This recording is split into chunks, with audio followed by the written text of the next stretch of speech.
Hey, it's Chuck. What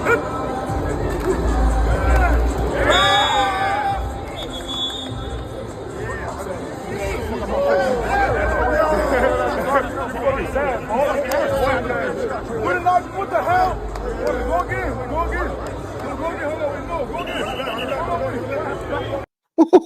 Let's get it. And I don't think he's going to throw the ball as much as he thinks he's going to throw the ball now that Chip Kelly's on board. And I'm happy about that. More quarterback. The truth is Ryan Day has made a change philosophically, but it's none of those. You all know who wins. LSU is the drunkest fan base in the country. And welcome into Juck on Bucks. Thanks so much for joining me today, guys, as always. And who you saw right there was Jahkeem Stewart, the number one player in the class of 2026, who's going to be our number one defensive line target in the class of 2025, because he's going to reclassify. And when he does, that'll be later on in the season, he's going to become Larry Johnson's number one target. And we've had some potential movements on the defensive line, by the way, defensive linemen. And we'll get to that later. But we might just have a couple pieces of good news coming on the defensive line here real soon. But can I ask you, what kind of moron do you got to be after watching what we just watched, those two dudes square up like that, to immediately have them line back up and go at it again? Take a look at how this clip finishes. Wrong clip, guys. That's Riley Pettijohn. So why don't we just watch a play of him while we're at it? Hello, Riley. Hey. All right, let's get back. Look, would you look at that? That's McKinney High School Stadium, okay? That's crazy. Let's watch another play of Riley while we're here. Yeah, buddy. Yeah. All right. So now they line them back up again. You're going to line these dudes up back up. They just squared up, and you're going to line them up again. Let's see what Stewart does. I do this, boy. I do this, boy. You better hit the weight room, boy. I'm telling you. I'm like that, boy. I'm not a pillow. I'm like that, boy. I'm like that. And I'm like that. Now, I know my audience skews a little older. When he says I'm like that, what he means is I just might beat you up if you don't stop harassing me, pal. That's what he means by that. I'm hip to the streets, guys. I don't know if you knew that about me. That's what he means. However, we'll give him a pass for acting like that because he was wearing his Buckeye gloves, and that makes us feel real good. But here's something that doesn't make us feel real good. Oh, wait. Got his Buckeye towel. Look at him go there. That's not Jahkeem Stewart, though. That's Micah DeBose, who committed to Alabama, trolling us. How about that? Good one, Micah. That feels real good. Anyway, guys, we got a lot to talk about today. We got some good news, I think, coming on the defensive line. We got some bad news on a cornerback. We got some talent stuff to talk about. But first, we're going to talk about the big rule change. So the rule changes, and you are now allowed to have as many coaches as you want, just like the NFL. Currently, you're allowed to have 10 coaches, 10 assistant coaches, and your head coach. You're allowed to have all 10 of those guys travel to recruit. The new rule is going to be unlimited coaches, and 10 people are still allowed to go to recruit, but it can be any 10 you designate, which means in our case, let's say, for instance, Jim Knowles notoriously hates recruiting. You can now have one of these new coaching hires take his position as the traveling recruiter. So that's good. And there's a whole lot of ways you can think about this, in ways that teams with money can potentially get, a small advantage, because you're always trying to get any advantage you can under the rules. It doesn't seem like there are any rules anymore, but there are some. And, this was one, and now it is no longer. So you had quality control people, graduate assistants, all sorts of people around the program. Currently, the Buckeyes have 4 coaches who are they're grad assistants that are allowed to coach in practice. And now any of these people can coach at any time. And we have people like Tim Drevno on the staff helping out with the offensive line. This is a guy who is a former UCLA offensive line coach, NFL experience. Michigan offensive coordinator, very well respected line coach. So now this guy, they can pull him up and they could make him the co-offensive line coach. They could make him the assistant offensive line coach. He can coach whenever he wants. And now you have situations where, let's say now you got two of these guys, two offensive line coaches. Maybe Justin Fry is the better recruiter, so he can be the designated traveling recruiter. And Drevno's the better developer, so he's the guy that stays home with the troops when that happens. A whole lot of ways to work it out, however you want to. But it opens up situations. I think it's going to start with all the teams are going to kind of take the people that are the GAs right now and the quality control people right now and maybe promote them. And each position coach will have an assistant. NFL generally balances out to about 20 to 24 coaches when they can have unlimited. So we'll probably see a similar number at most big-time programs. And that means every coach, position coach, gets himself an assistant. In our case, you can look at a couple of things where we can immediately maybe get a potential good thing going. Number one, Larry Johnson on the defensive line. Can you now go target a pretty big-time defensive line coach or a big-time up-and-comer and lure him in? Because now he doesn't have to be a guy waiting in the wings for Larry Johnson who can't actively coach. He can come in and now be a coach full-time, work with Larry Johnson, and then he can be a co-defensive coordinator right now or a co-defensive line coach right now. It's not a coach in waiting situation. He would actually be the co-defensive coordinator. Obviously, you'd have to get buy-in from Larry on something like this, and it would have to be someone he would want to work with. But, a situation that sounds like a better idea than, people recruiting against Larry and recruiting against us saying that, he's going to retire. And he is going to retire at some point, right? So it sounds to me like something I would be trying to work out right now, immediately. If I was him, I'd be looking with Larry for potential candidates of people he might want to work with that could come in and be a co-defensive coordinator or his assistant who would take over. You look at other situations. I'm sitting here thinking today. So last year when Hartline was, the offensive coordinator technically, but it never really came about. Why was that? I don't think we ever found out exactly why. But let's just say he didn't have enough time, right? He couldn't coach the wide receivers and find the time to work at the play calling.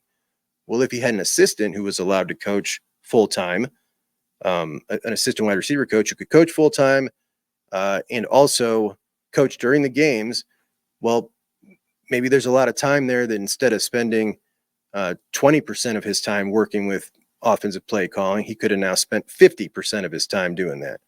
So, there's some scenarios that could help there. Offensive line, right? So we talked about Drevno. Let's say that there is a really good cornerback coach at Purdue and, you want to upgrade at cornerback. You got a good cornerback coach, but you don't want to have some assistant who's on the come up. You want somebody good. Well, there's a good cornerback coach there. You couldn't have hired him before. So there's a lot of different scenarios that we may be able to use this to help us in some ways that other schools might not be able to because they don't have quite the money to afford to do that. But what about, say you got an offensive coordinator and the offensive coordinator is becoming a hot commodity. He's getting head coaching jobs at smaller schools. And we know that he's going to leave in the next couple years when he gets the proper opportunity. Maybe you hire an up-and-coming offensive coordinator to come and be an assistant offensive coordinator with him just to get him on staff. And I don't know. There's a lot of different ways you could potentially work this. At any rate, it's going to benefit the folks who are have the most foresight, I think, and have the most money. And that can be us, but we'll see how it works out. Either way, I like it a lot. I think that any way we can get a potential advantage, and I think the biggest thing here is how they're going to work this out with the defensive line. I think there's a lot of ways that they could potentially go about this. Of course, Larry is notoriously he's very much feels like he's on his own on the coaching staff. So I don't know how it'll work out. You know, he doesn't want to play nice with Jim Knowles at times, we've heard. And a lot of different things where he might come off as a bit of a curmudgeon. But there's definitely some potential there. And it's pretty interesting. And I do have some good news. Justin Hill. So Justin Hill is pretty much down to Alabama and Ohio State. And Oregon is essentially out on this one because of the way they want to utilize him. So it's Ohio State, it's Alabama. And they are recruiting him at Alabama for the Wolf position, which is our Jack position, kind of. And they're recruiting another guy for that Wolf position as well. Well, the other guy has just committed to Alabama. Justin Hill is a better player than this guy, and they will absolutely take Justin Hill if he still wants to come. But that's good news. Not that Justin Hill would ever be afraid of the competition because he'd probably beat that guy out, but it's something. I think it's good news. I thought he was trending Ohio State big time for a while, and I've thought for about a week now that we got him, and he's going to announce on July 3rd. But with this right here, that makes me feel even more confident. So that's good stuff too. All right, so last show we talked about the blue chip ratio. The new 2024 blue chip ratio just came out, and the Buckeyes are first in the blue chip ratio. But this year, they've done it both ways. They did it both traditionally, which is right here, where we have a record blue chip ratio. This is insane. 90%, absolutely insane. Last year, we were at 85, which was insane. So we've gone up, and we were a smidge behind Bama or behind Georgia or slightly ahead of them last year. But this is just crazy. But now they've done it with the transfers added in, which everyone was clamoring for several years now. They finally did it.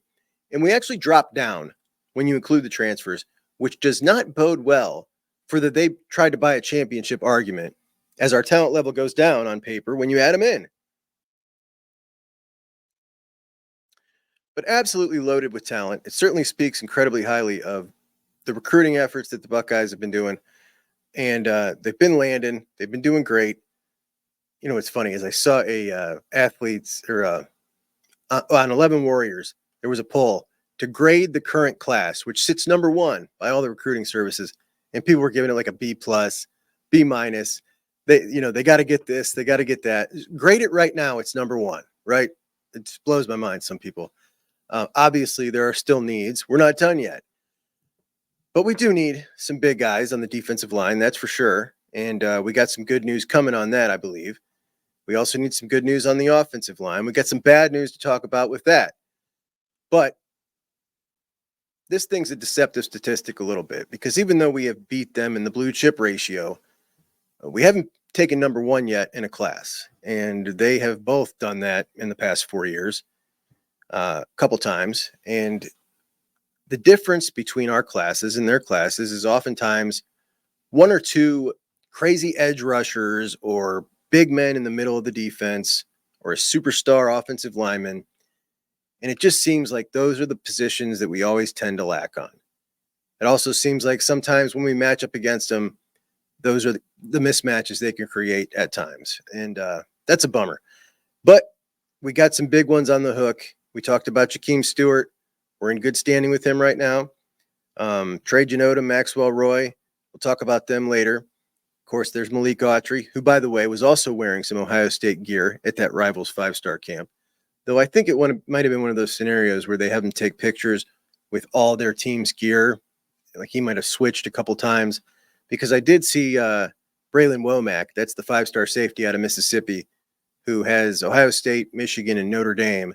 And they took a separate picture of him with each hat. And I saw the one with his Buckeye hat floating around, and everybody all excited. So they're kind of setting us up on that one. Anyway, Georgia this cycle has a defensive lineman that's a 3-star, and he is 6'3.5", 355 pounds, 44th ranked lineman. Kirby loves these dudes. He'll go, if you're big, he's going to go get you. He does it on the offensive line too. So he's spending his 3 stars on these just monsters that can't move at all. And his offensive line kind of always resembles that too. But Alabama currently with Micah DeBose and Jackson Lloyd, we don't have them either. They got another 4-star offensive lineman. Not doing so hot on the offensive lineman. But we heard Jim Tressel talk earlier, and Urban Meyer. Tressel said it's the most talented team he's seen at the Woody, or most talented group of players he's seen at one time at the Woody. And we heard Urban say, some people think he's talking the greatest team, maybe the greatest roster ever. I'm not sure if he was saying that or the greatest Ohio State roster ever. That's the way I took it. He didn't really specify.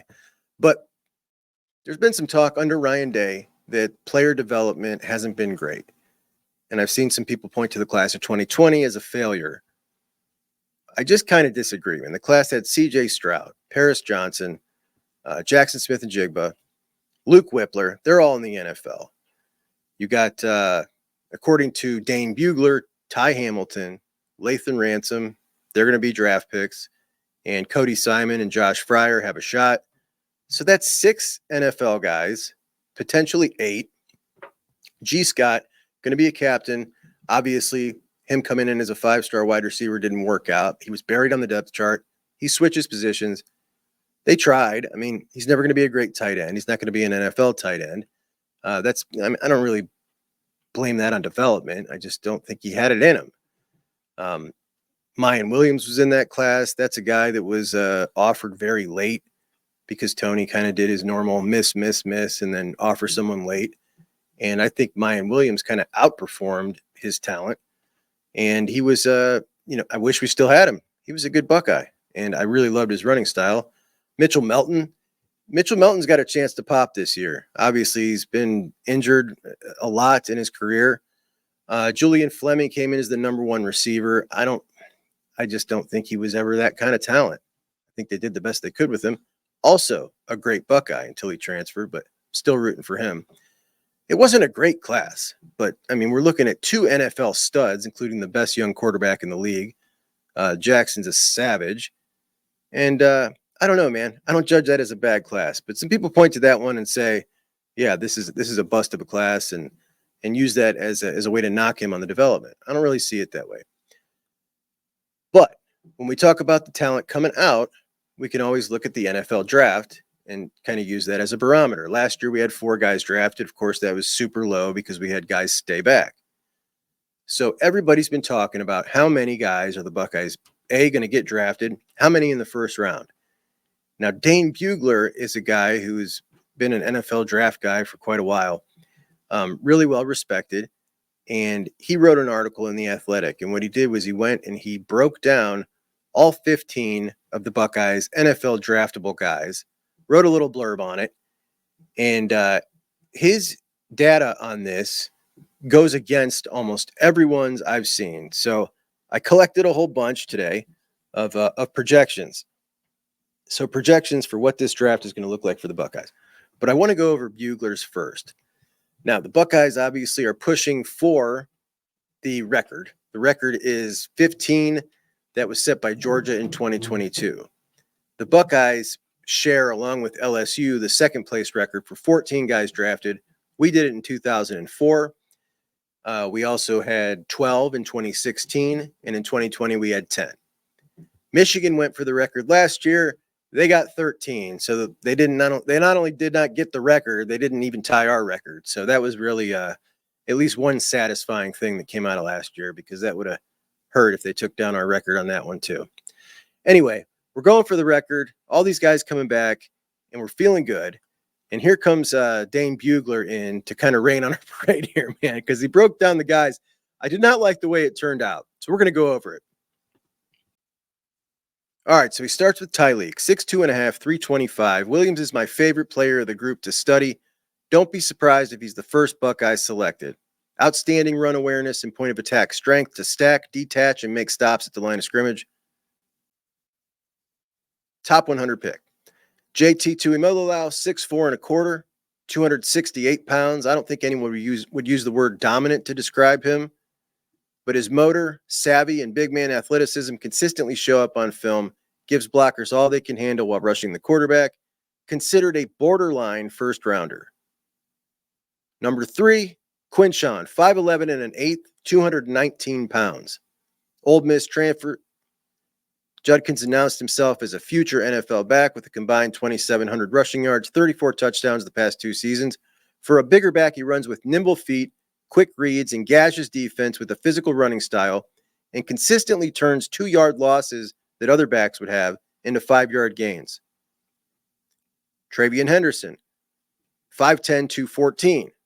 Given the nature, listen, that is, so Trey is only 1 inch shorter and 5 pounds lighter than Quinshon.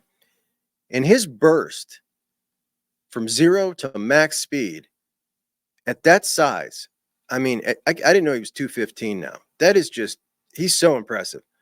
Given the nature of the running back position, Henderson was the most surprising returnee of Ohio State's underclassmen last year. I felt the same way.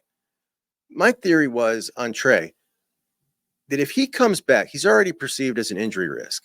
If he came back and got injured again, it was going to absolutely destroy his draft stock. And that's why I didn't think he was going to come back. So that was a huge surprise. Remember, we're still just in the top 100. These are guys he considers top 100 picks. And the only ones he considers to be kind of first rounders, maybe, but on the line there, are Tyleek and JTT. So he's got 2 fringe first rounders. Denzel Burke, we're still in the top 100. 5'11 and a quarter, 193. Then he goes through Burke stuff. Needs to be a more consistent tackler.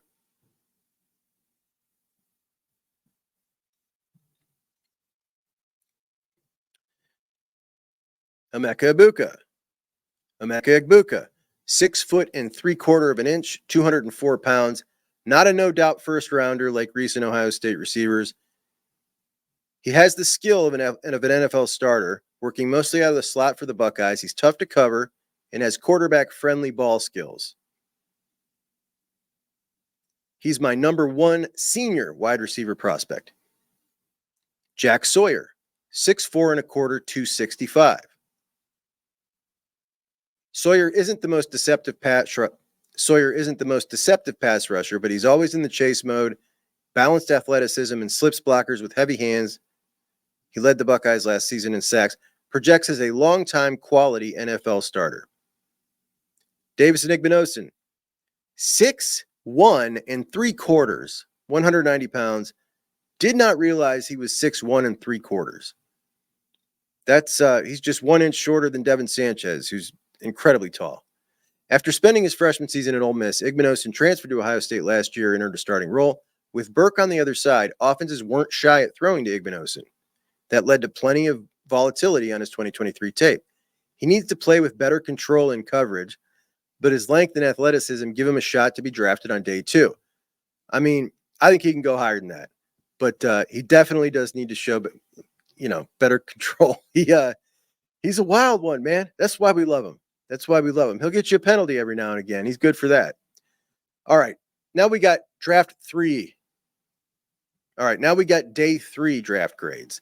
Donovan Jackson, 6'3 and 3/8, 318.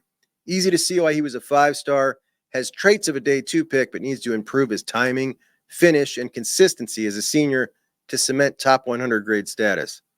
Based on early scouting, it doesn't appear to be a strong interior offensive line class, which should help Jackson. Cornerback Jordan Hancock, 6 foot 190, playing as a nickel. Hancock put himself on the NFL radar last season, has earned draftable grades from NFL scouts, now in his 4th year in Columbus, and will be looking to take another positive step. Quarterback Will Howard, 6'4", 243. Solid quarterback in 23, but solid isn't good enough in Columbus. Can Howard be a substantial upgrade over McCord? Good-sized athlete with mobility that can evade the rush and keep plays alive. At times, Howard can be too willing to throw into tight coverage, but also shows anticipation needed to be a consistent downfield passer. I like the sound of that because that's what I'm worried about with him is the downfield passing. Lathan Ransom, 6'1", 205. Expected to be a mid-round pick last year until his injury in November altered those plans, but he returned for one more season. Plays with the range and read and drive quickness that demand the attention of NFL scouts. Sonny Styles, 6'4 and a quarter, 239. Is he a linebacker, a safety? Is he stuck in between? Those are the questions being asked by scouts about Styles. Former 5-star with a ton of talent, more potential than production, and must show improved anticipation in 24, but he enters the season with draftable grades because of his intriguing promise. Ty Hamilton, 6'2 and a half, 295. Easy to overlook Hamilton sharing time with Tyleek and Mike Hall in its 2023 tape, but he was more than a role player for the Buckeyes, using physical hands to create a push at the point of attack and disrupt the play. Late round prospect. Cody Simon, 6'2", 238. Spent much of 23 coming off the bench, but he filled a key role down the stretch as Ohio State dealt with injuries. Best performance against Missouri when Best performance against the Missouri in the bowl game with Tommy and Steele at the NFL. Linebacker Cody Simon, 6'2", 238. Simon spent much of 2023 coming off the bench, but filled a key role down the stretch as Ohio State dealt with injuries. He had his best performance against Missouri in the bowl game with Tommy Eichenberg and Steele Chambers in the NFL. The Ohio State defense will rely on Simon in the middle, and I feel good about it. Now, several other players considered priority free agent level prospects. We got Seth McLaughlin. That kind of surprised me. I figured with his experience, he would be viewed as higher than this. Josh Fryer, that didn't surprise me. I thought that there was, a possibility he could make a team as an undrafted free agent. And then we got the one that just shocked me out of all this, out of the lack of first rounders. This blew me away. He's got Josh Simmons as an undrafted free agent territory. I couldn't believe it. I still can't believe it. I feel like this guy's got a chance to work his way into being a second round pick this year. But it seems like I don't know, man. Can you do that if you're this far off the radar? He is all right. So he's listed at 6'5" and 6'6". He's probably closer to 6'5". If you're 6'5", are you too short to be desired as a high pick left tackle? It's been a while since I paid a ton of attention to the NFL and the NFL draft, so I'm not sure, guys. Help me out here. Is 6'5", is that knocking him here? He's only 280 pounds. Does he need to be 6'6", 300 to be at that? Dude, he's a good left tackle. He's a great athlete. Got himself in great shape. I sure hope he bucks that and proves this one wrong, because I thought that he was looking a lot better than that. However, I'm just now thinking it does bolster his case to come back, right? Absolutely. Okay, then. All right, I can live with that. All right, now he talks about the guys who obviously have not announced, but may. And I don't think this is right on any of these guys, but Kenyatta, Caden Curry, and CJ Hicks. All right, so that's what Bugler says. Now, just a quick rundown of what some other news outlets have said about this Buckeyes class in regards to the NFL draft. All right, the sporting news. How many Buckeyes in the first round? We're just talking first round here. Sporting news. 6 Buckeyes. NFL Draft Bible. 6 Buckeyes. The Draft Network. 3 Buckeyes. SB Nation. 5 Buckeyes. WalterFootball.com. 3 Buckeyes. USA Today. 5 Buckeyes. I could say Buckeyes all night. Ralph Russo of the AP. 4 Buckeyes. 247 Sports. 3 Buckeyes. CBS Sports. 7 Buckeyes. FoxSports.com's Ross Rang. I don't know how many Buckeyes this guy has, but he's got a wild one here as he predicts a Buckeye as the first overall pick. This is a guy that actually writes about football. JTT as the number 1 overall pick. With just 12 sacks in his first 3 years at the college level, Tuimoloau has not produced an eye-popping level of production that some expected coming out of high school. But don't let the stats fool you. The power pack 6'5", 280 pounds, turned down a chance at the first round last year. Dude, I would jump for joy. But could you imagine your NFL team spending their first pick, number 1 overall pick on JTT? That's the craziest thing I've ever heard, man. That's crazy. But so as you can see, Dane Bugler, who's a guy that, very respected guy, my goodness, man, nobody agrees with him. And thank goodness that they don't. And the Josh Simmons thing really blew my mind. Also, Trey being 215 pounds. I absolutely love that. And Igbinosun being almost 6'2". That's nice. I don't know how that slipped by me. I thought he was 6 foot, about 6 foot even. So tell me what you guys think about this draft next year. I know it's way too early, but I mean, to say that we don't have any surefire first round picks, it was kind of a bummer to read, because I do respect that guy a lot more than most of these guys. Most of these guys are just general sports writers. Bugler is strictly draft, I believe. So anyway, let's move on to some good stuff, some good news. All right, so let's talk about some prospects. I've got some footage that I got from, I cut it all up and condensed it from little single clips that I found from a 5-star rivals camp that's going on with a bunch of our prospects, guys that are committed to us and guys that we really are hoping that they commit to us.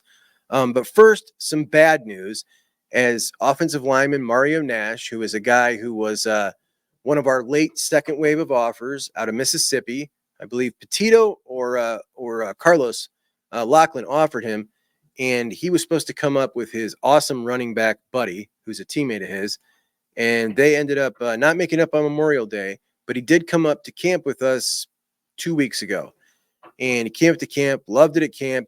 He's committed to Mississippi State, so the board looks like this. Now, he was on the top there. Mario Nash, we lose out on Mario Nash to Mississippi State. Clanger, clanger, clanger. We lost out to Zaire Addison to Oregon, Henry Finucco to Missouri. David Sanders, of course, we're still big in on and look to be the favorite slightly. Jackson Lloyd, we lost out to Alabama. Javon McFadden, going to commit in the fall, and he's down to Colorado, Maryland, and Ohio State, which is crazy to me. Josh Petty, never really been an option, I don't think, but he's got us in his top 5, so we got to keep him on the board. Micah DeBose, of course, he picked Alabama and then chose to troll us today, as we saw. And Caden Strayhorn picked Michigan. Now that's Caden Strayhorn was a potential center, but we got our center in Jake Cook, who has since committed, and Carter Lowe as well. Andrew Stargell, this I had down here from 6'10" as a projection when I was projecting both of them in the class. Listen, Andrew Stargell is still making his decision on July 4th. Andrew Stargell still tells me everything's good between him and Ohio State. So there's been some people saying that the Buckeyes don't really have a spot for him anymore. Somebody's lying. Either it's them or it's him. I'm going to choose to think the kid ain't lying. So if it comes down to it and there is no spot for him, boy, that's a bad look, man. That's a real bad look. I wouldn't, I mean, that would be pretty disappointing, to be honest. Pretty disappointing. Now, Brandon Finney. Brandon Finney was a athlete, cornerback, wide receiver. We were recruiting him as a cornerback. He was kind of the backup plan for Dorian Brew, so we weren't pursuing him too hard. Well, he's now off the board as he chose Oregon yesterday, and they got a good one. I thought he was really good. He would have been a great-looking third corner. Obviously, you're going to wait out on Brew's decision, so it would have been great if he could have waited, but he was thought to be choosing Penn State. He took a visit to Oregon last week, and he ends up choosing Oregon. He said distance was the only factor, but, he got over it. So he'll head out to Oregon, and that sucks. At safety, you got the decision of Trey McNutt is, still hanging out there, but you got Messiah Delhomme, and Messiah Delhomme is a really good player. I think that we could get him easily. He's between Virginia Tech, Maryland, and us, I believe. And if we push on there, we can get him. McNutt just got crystal balled to Oregon, which is the first time that anybody has put themselves out there in that recruitment at all to say, okay, we think officially he's now leaning one way. So Justin Hopkins of Scoop Duck, and people are saying, whatever, it's an Oregon beat writer. It is, but he's a very respected and very tuned in dude. He knows what he's doing. So, I get the feeling he knows something. I also talked to my Oregon buddy on 3 Buddy, and he knows something, and he said that they were about to put that out. So, things are looking well for Oregon with McNutt. That would be another huge secondary player. If they got Finney and him, and don't forget Blake Woodby, they still got on the hook. Man, that's a hell of a secondary class too out at Oregon. And Ohio State and Oregon most likely would lock down the two best classes up here in the Big Ten in the country. Two Big Ten teams, which pretty impressive. Not usually the way that breaks down. Yay, Big Ten. But that's the bad news. That's the not so good news. Let's talk about the really good news. So here's the really good news. Maxwell Roy, who we were just talking about yesterday, well, he has now got a bunch of crystal balls all over the place to the Buckeyes. And it absolutely, look at the bottom there, Sam Webb. How hard was that for him? Then came, somebody followed suit, our buddy here, E.J. Holland. And of course, he's told that NIL is playing a role here for Maxwell Roy. So I couldn't help myself, guys. Told the staff for sure we'll be keeping Kenka. Who's Kenka? Well, Kenka is one of their three-star U's, one of their earliest signees. He's been committed since last August. August of 23, he's been committed. Now, what's that mean? Told the staff will for sure be keeping him. That means they were going to kick out poor Kenka. Kenka's not good enough for them anymore at three-star U because they had a better guy on the hook. So they were going to kick out one of the original guys. He was one of the three guys that was signed in their class when Moore took over, and they were going to kick him out. That's not too classy from three-star U over there. And, of course, their buddies were fired up, man. Well, it looks like the Jordan Davison funds for Ohio were moved elsewhere. Honestly, it seems it's been trending this way. This one should have been wrapped up before he left campus. Sounds like the tide is turning, as usual. F Ohio State. Pretty simple. They're desperate for DL and OL. Go figure. Now they're going down the stars list of uncommitted prospects and will drop some serious coin. What they do takes no skill, no relationship building or proof of development. It simply takes deep pockets, and they have the deepest. That's right, you bum. Donate to your program, and you can do it too. OSU has got to have massive bags to drop. Ryan Day is going out at all costs. F him and OSU. And then the guy with some sense. I doubt they're dropping bags on everybody. Maxwell Roy ain't getting a bag, fellas. Must have dropped a bag. I find it annoying that Ohio State's NIL money can afford to buy their top targets and ours at the same time. Quincy Porter and now Maxwell Roy.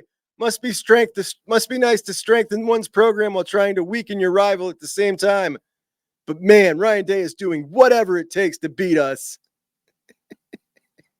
Imagine that. Imagine Brian Hartline beating out Michigan for a wide receiver. Just imagine. He must have needed a huge bag to do it. Oh, and this.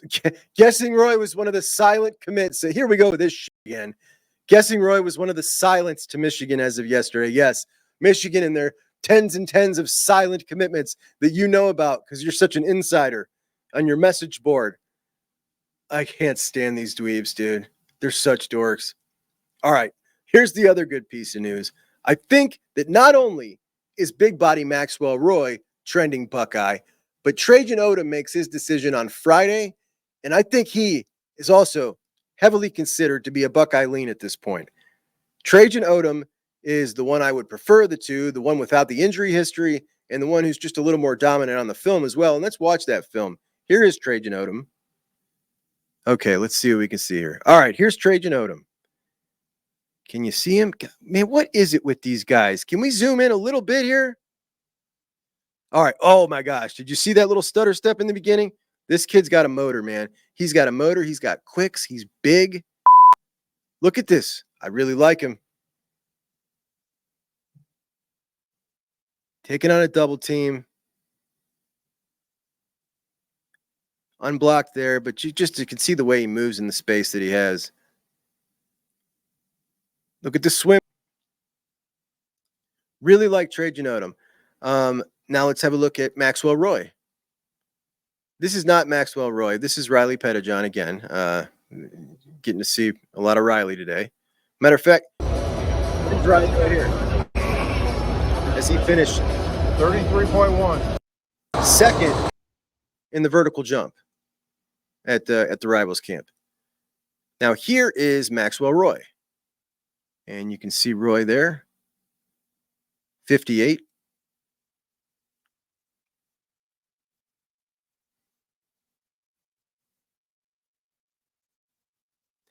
So Roy, he plays smaller. He's slightly less athletic. I think he's quite a bit less athletic, if I'm being honest.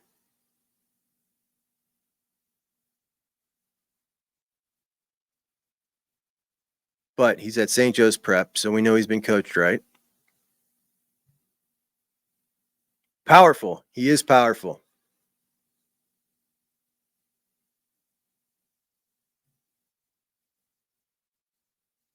Laying the wood to the poor QB there. And another one. All right, so that was Maxwell Roy. And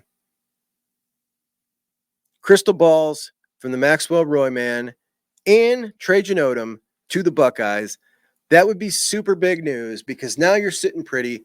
Whether you get Autry or not, you're still taking your big swing at Jahkeem Stewart one way or the other. And you've got two bodies in the middle. Should we be able to land them both? And that would be excellent. Now, let's watch my cut up I made for you guys. This took me a while. I did it just for you. I even put their names. Pay attention to the bottom of the screen. Yeah, boy! Did you hear what he said? I want you to listen to what he said.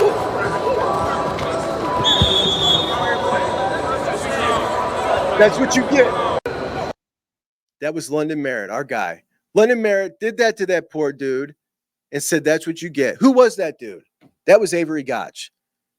Now, I didn't realize it was Avery Gotch until I asked London, why did you do that to that guy? Why did you say that's what you get? All he did was be committed to TTUN. Then I realized that was Avery Gotch, and then I loved it even more. London's a hero for doing that.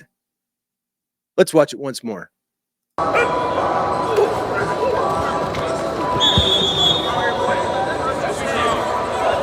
Dude, seriously? I mean, honestly. Are you seeing how thick London's got? Like, look how thick his bottom half is now. He's been hitting it hard, dude. London is legit. All right, look at Ziggy. Look at our boy Ziggy. Yeah. Oh, man, he is quick, dude. Here's a power.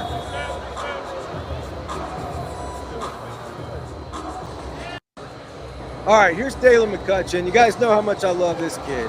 I mean, that is so smooth. We'll have to watch it again. And he is the wide receiver in T3 that I wish we could get. We can get him. I wish we would go get him. Such a slick wide receiver, dude. My sleeper wide receiver of the cycle.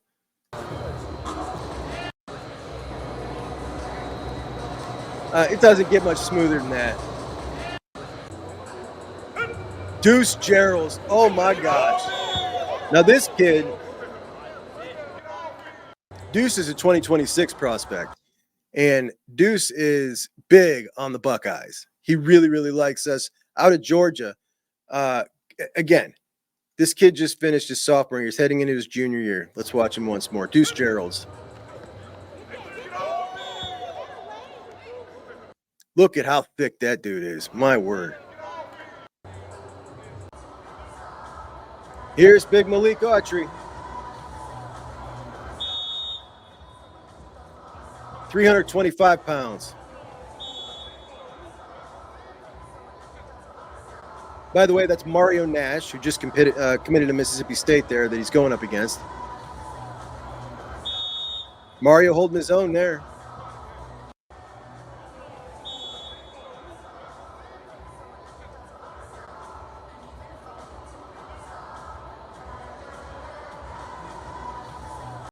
All right, so we got to see Deuce Gerald's 2026 prospect out of Georgia. Really likes the Buckeyes. When I believe it was the Buckeye Huddle guys, when they went on their Southern swing to go talk to all the prospects around the South, they got together with Deuce Gerald's, and they just are blown away by how much Deuce Geralds loves the Buckeyes. And they think that we are the early leader by far for Deuce Geralds. That dude is an impact player. That's the kind of guy we need, man. That's the kind of guy we need out of Georgia. Also, London Merritt.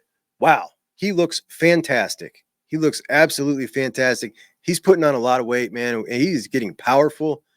That is really great news. Really great news. Plus that attitude against Avery Gotch, who committed to Michigan. Of course, we love that. But I want to show you one more thing. So Anthony Turbo Rogers, we talked about yesterday, and this is the guy that I said, if we could get him, that's the guy I would want as a third back in the class, or I'd rather go to the portal. So I did a little cut up of two running backs doing the same drill so that you could watch Turbo Rogers side by side against a mere mortal.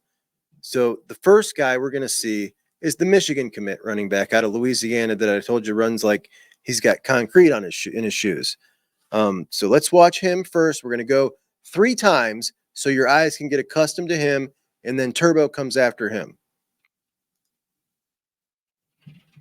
All right, see him running this drill fast as he can now. Bop, bop, bop, bop, bop, bop, bop, bop. Then we're going to watch one more time.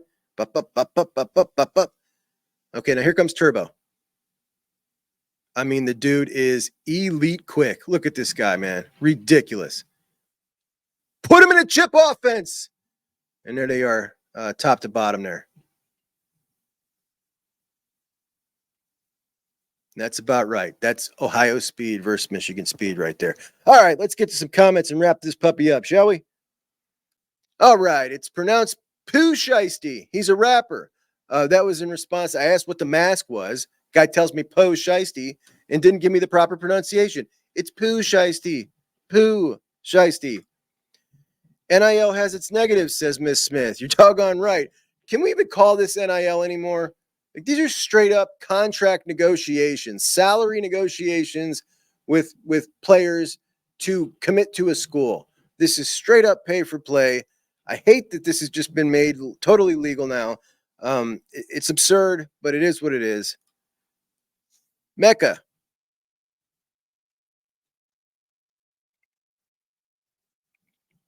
Awesome as always. Thanks, guys. It's just me, but you're welcome. I hope we offer Nathan Bernard in 26. Berm hit it was a conditioning issue for Davison. Preston Bowman could play running back as well. All of our 3 stars are underrated, in my opinion, and I'm glad I'm not the only one who sees it. Excited about this class. Love when Ohio kids become Buckeyes and always root for them. Hope we offer Sincere Johnson as well. Mecca Sincere told me he's feeling really confident about that offer. Hasn't come yet. I was amazed that it didn't come when he just went to camp last, but he's still feeling very good about it, and he loves the Buckeyes. So we're in good standing with Sincere, the number 1 linebacker in the class of 2026 still. But as far as Jordan Davison's conditioning, there's a video of him at that Rivals camp. I'm not going to show it because it's going to come across like I'm making fun of him. He looks awful. He looks awful. It almost looks to me like something is off with him. I don't know if it's depression or something, but he's clearly, it was no joke. The tweet that came out that I repeated on the show about his weight, which was somewhat I felt bad about later on because his dad had said something in the comments. He weighs 224. I don't know what he weighs, but he's clearly very out of shape from the time we last saw him. And it almost looks like, I mean, I don't even know why I'm speculating on it. I don't know, but he's very out of shape. And if that played something to do with it, I don't know. What we did know is there was definitely a money issue. We knew that last Wednesday. I said it on the show that there is potentially a money issue coming. He goes through the weekend visit, and we knew that as of late Sunday night, it was said by someone who knows that the offer still stood for him if he wanted to accept it, but Ohio State was not moving off of their financial offer. And it sounds like what happened was he came in to his official visit extremely out of shape and asked for more money. That is not a very good combination. It's just not going to leave a good taste in anybody's mouth when you come in making demands and you're not essentially looking like you're keeping up your end of the bargain with your own physical health. And, that's the way you started off wrong. And it started off wrong and it ended wrong. And that entire time that relationship was built, all just kaput. But like I said, I'm not even going to show the video because it's just going to look like I'm taking a shot at him, and I'm not. I'm not taking a shot at him. I feel bad for him. I feel like he was giving some really poor advice. And Trent says, hey, Juck, long-time listener here. Thank you, Trent. Appreciate you, buddy. I didn't know if this would be an interesting question to answer on your show. It's about ranking Ohio State rivalries. Obviously, you have the game with Michigan, but you also have Penn State, Illinois, I would say Alabama, Clemson, and now Oregon. How do you feel about these rivalries and how you rank them with Oregon on their way? Let's get it. Man, I love the question. I think I am going to, instead of answering this on the show, do a little bit of a full segment on it. So let me get to that one. I'll get working on it, and we'll do it with Big Ten rivalries, historical rivalries, and new rivalries or something like that.